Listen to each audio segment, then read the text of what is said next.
അടിമാലി പഞ്ചായത്തിലെ പൊളിഞ്ഞ പാലം തോട്ടിലെ മണ്ണും മണലും നീക്കി വെള്ളമൊഴുക്ക് സുഗമമാക്കാൻ നടപടി വേണമെന്നാവശ്യം.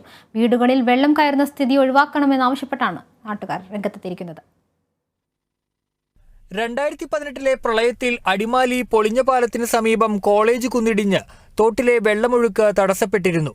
പ്രദേശത്താകെ വെള്ളം കയറി കൃഷി നശിപ്പിച്ചു. പിന്നീട് തോടിന്റെ ഒഴുക്ക് പുനഃസ്ഥാപിച്ചെങ്കിലും കാര്യങ്ങൾ പഴയപടിയിലേക്ക് എത്തിയില്ല.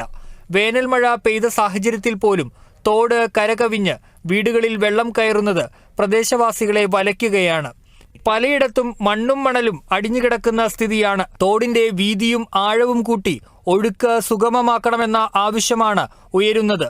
ആ പ്രളയത്തിൽ മലയിടിഞ്ഞു വന്ന് ഈ തോട് നികന്നതിന് ശേഷം ഈ തോട് ചെറുതായ രീതിയിലൊക്കെ പഞ്ചായത്തും കാര്യങ്ങളൊക്കെ നന്നാക്കി എങ്കിൽ പോലും ഇതൊന്നും ശാശ്വത പരിഹാരം, വെള്ളം ശരിയായിട്ട് ഒഴിപ്പാനുള്ള ശാശ്വത പരിഹാരം ഇതുവരെ ഉണ്ടായിട്ടില്ല. ഒരു കൃഷിയും ചെയ്യാൻ പറ്റുന്നില്ല. കാരണം ഒരു മഴ പെയ്യുമ്പോൾ വെള്ളം മുട്ടിനും അരയ്ക്കൊപ്പം വെള്ളമാവുക.